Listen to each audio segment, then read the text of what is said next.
Imagine waking up one morning to a world that feels both familiar and utterly changed. The streets outside your window are the same, but the certainty you once knew is gone. Your country, your emperor, and your flag, all vanished overnight, as if swept away by an invisible hand. In the autumn of 1918, four ancient empires, the German, Austro-Hungarian, Russian, and Ottoman, collapsed in just a matter of weeks, ending centuries of rule. For generations, these empires shaped the destinies of millions, drawing borders, waging wars, and defining identities. Suddenly they vanished, leaving chaos and uncertainty in their wake.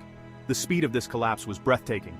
In January, emperors ruled vast lands with absolute authority. By year's end, their thrones stood empty, their palaces abandoned, and their power dissolved. This wasn't just a military defeat, it was the end of a world order, a way of life that had seemed unshakable. The shockwaves of 1918 still shape our world today. Borders were redrawn, new nations were born, and ideologies clashed. Conflicts and rivalries that began then continue to echo through the decades.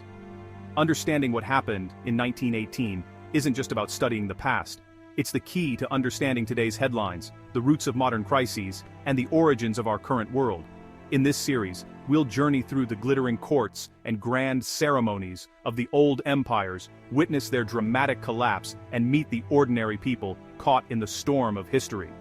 We'll trace how the legacy of 1918 still echoes in our world, shaping nations, identities, and the very map of Europe and beyond. The events of that year remind us how quickly everything can change, and how the past is never truly gone. The story of 1918 is more than history. It's a warning and a lesson. The world can change in an instant, and its consequences can last for generations. To understand the collapse, we need to see the world before the war. The early 1900s looked stable, empires ruled by monarchs, industrial progress, and global connections. But beneath the surface, powerful forces threatened the old order. Nationalism was tearing at multi-ethnic empires like Austria-Hungary and the Ottomans, as groups demanded their own states. Emperors tried repression, but it only fueled dissent. Europe was divided into two armed camps, the Triple Alliance and the Triple Entente. Alliances meant a small conflict could trigger a continent-wide war. An arms race and militarism created paranoia and suspicion. By 1914, Europe was a powder keg, just waiting for a spark. That spark came on June 28, 1914, the assassination of Archduke Franz Ferdinand in Sarajevo. Within weeks, the world plunged into war. The empire's foundations were already cracking. The Great War would shatter them completely. The Russian Empire was the first of the great powers to fall during the chaos of World War I, not to invading foreign armies, but to the weight of its own internal collapse. The seeds of revolution had been sown long before the war, but the conflict would push the empire to its breaking point. Under Tsar Nicholas II, Russia entered the war with one of the largest armies in the world, but beneath the surface, society was fragile and deeply divided. The Tsar's rule was marked by autocracy and a growing disconnect from the struggles of ordinary Russians. Catastrophic losses at the front lines, staggering casualties, and repeated military defeats shattered morale. At home, food shortages and economic collapse left millions hungry and desperate, fueling widespread unrest and anger toward the government. The Tsar seemed increasingly out of touch with his people. In March 1917, frustration boiled over as protests erupted in Petrograd.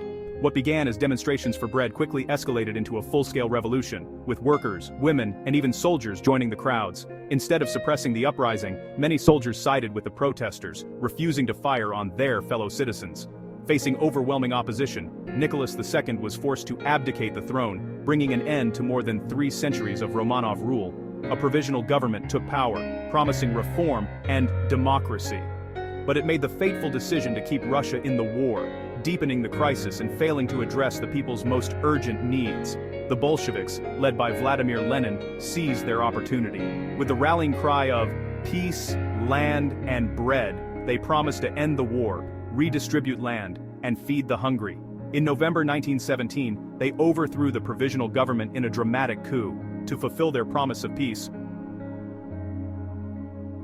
the Bolsheviks signed the harsh Treaty of Brest-Litovsk with Germany, surrendering vast territories and millions of people. The cost was enormous, but the war was finally over for Russia. The empire was dead. The Tsar and his family were placed under guard, and as civil war erupted between the Bolsheviks and their enemies, the Romanovs were executed in secret, a grim symbol of the old order's violent end. Russia's collapse sent shockwaves across the world. The devastation of war, revolution, and civil conflict left cities in ruins and millions displaced. It was a stark warning to the other empires. War and unrest could destroy even the mightiest. The old imperial order was swept away, replaced by revolution, uncertainty, and chaos. The world watched as a new, radical power took hold in Russia. Foreign correspondents and diplomats reported on the chaos as Russia descended into a brutal civil war that would last for years and reshape the nation's future. The tragic fate of the Romanovs became a chilling omen for monarchies everywhere, a stark reminder that no dynasty, no matter how ancient, was safe from the tides of history. The collapse of Russia set the stage for the downfall of other empires. Across Europe, revolution and unrest spread, toppling thrones and redrawing borders. The world would never be the same. The end of the Romanovs marked the beginning of a new, uncertain era, one shaped by revolution, upheaval, and the hope for something better. The Ottoman Empire, long called the sick man of Europe, was already weakened before the war. Hoping to regain lost power, its leaders joined Germany and Austria-Hungary, but the gamble failed. The war stretched Ottoman resources thin, opening new fronts and fueling internal divisions. The British encouraged an Arab revolt, undermining Ottoman authority and tying down troops. The empire's brutal campaign against Armenians led to genocide, further destabilizing the state. By 1918, Ottoman armies were exhausted and retreating. Allied and Arab forces broke through. Damascus fell. Facing total defeat, the Ottomans signed the Armistice of Mudros in October 1918. The empire was finished, its sultan a puppet under Allied occupation. The once mighty Ottomans vanished, their lands divided by the victors. The Middle East would never be the same.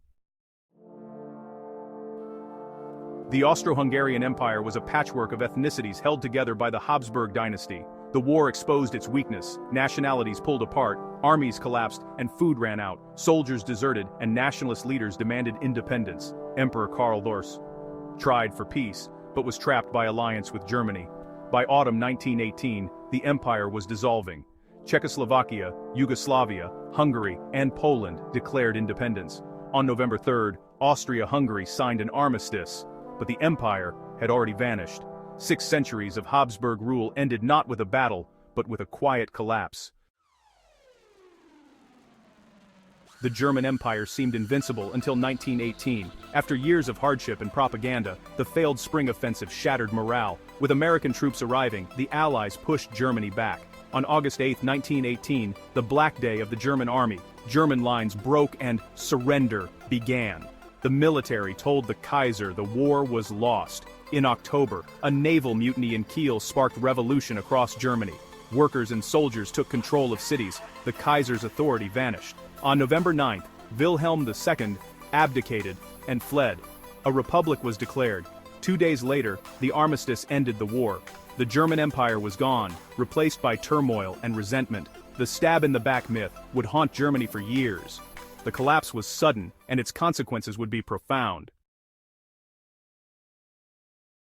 The collapse of 4 great empires, Austro-Hungarian, Russian, Ottoman, and German, left a vast power vacuum across Europe and the Middle East. Centuries-old monarchies vanished almost overnight, and the old order crumbled, leaving millions uncertain about their future. The Paris Peace Conference tried to build a new world order from the ruins, but contradictions and competing interests abounded. Leaders debated the fate of entire regions, often with little understanding of the realities on the ground. New nations like Poland, Czechoslovakia, and Yugoslavia emerged, their independence celebrated in the streets. Yet, the borders were drawn hastily, with little regard for the complex ethnic and cultural realities that existed for centuries. As a result, millions suddenly found themselves minorities in unfamiliar new states, fueling resentment and sowing the seeds for future tensions and conflicts that would simmer for decades.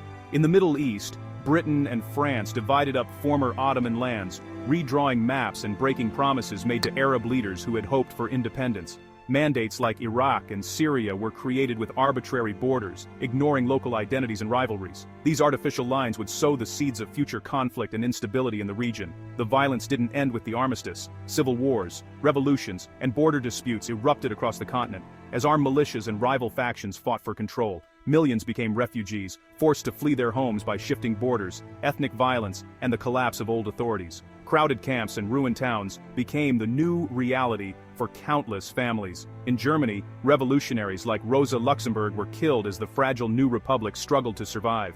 The streets of Berlin echoed with gunfire and unrest as the nation teetered on the brink.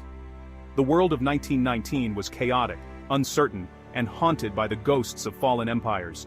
Cities lay in ruins, and entire populations mourned the loss of a world that would never return. The peace settlements solved little. New conflicts and revolutions were already brewing, as old grievances and new ambitions collided. The old world was gone, swept away by war, but the new one was unstable and fragile, its future deeply uncertain.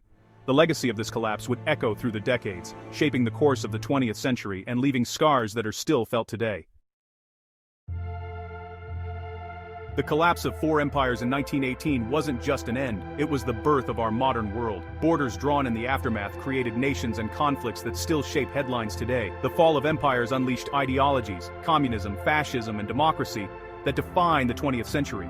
Humiliation and instability fueled the rise of Hitler, Mussolini, and the Cold War. The lesson: no political order is permanent. Even the mightiest can fall in weeks. Drawing borders without understanding people leads to future conflict. The chaos of 1918 warns us, global collapse brings unpredictable consequences. Yet, from the ruins, new futures can be built, like Mustafa Kemal forging modern Turkey.